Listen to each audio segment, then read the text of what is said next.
ചേലക്കരയിലെ ചെക്കന്മാരൊക്കെ ഇപ്പൊ ക്ലാസ് ആട്ടാ. അതിനൂതന ഹൈടെക് സാങ്കേതിക വിദ്യകളോടെ വൻ നഗരങ്ങളെ പോലും വെല്ലുന്ന സൗകര്യങ്ങളുമായി നമ്മുടെ ചേലക്കരയിൽ naturals beauty parlour, doctors tower, near bus stand, Chelakkara. Shoranur Kailiyad വേമ്പലത്തുപാടത്ത് ലോഡുമായി പോവുകയായിരുന്ന ടിപ്പർ ലോറി കനാലിലേക്ക് മറിഞ്ഞ അപകടം.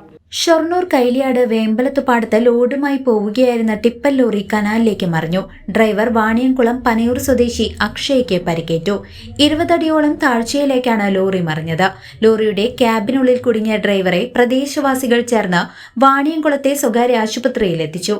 യുവാവിന്റെ തലയ്ക്കാണ് പരിക്ക് അതീവ ഗുരുതരമല്ല. വേമ്പലത്തുപാടം അടാട്ടിരിക്കുന്ന ലിങ്ക് റോഡിലാണ് അപകടം. റോഡിന്റെ ഒരു ഭാഗം ഇടിഞ്ഞതാണ് ലോറി മറിയാൻ കാരണമായത്. സമീപത്ത് വീട് നിർമ്മാണത്തിന് ആവശ്യമായ മെറ്റലുമായി കൽപ്പക ക്രഷറിൽ നിന്നും പോവുകയായിരുന്ന ലോറിയാണ് മറിഞ്ഞത്. ഇന്ന് വൈകിട്ട് 3:30 കൂടിയാണ് അപകടമുണ്ടായത്. News desk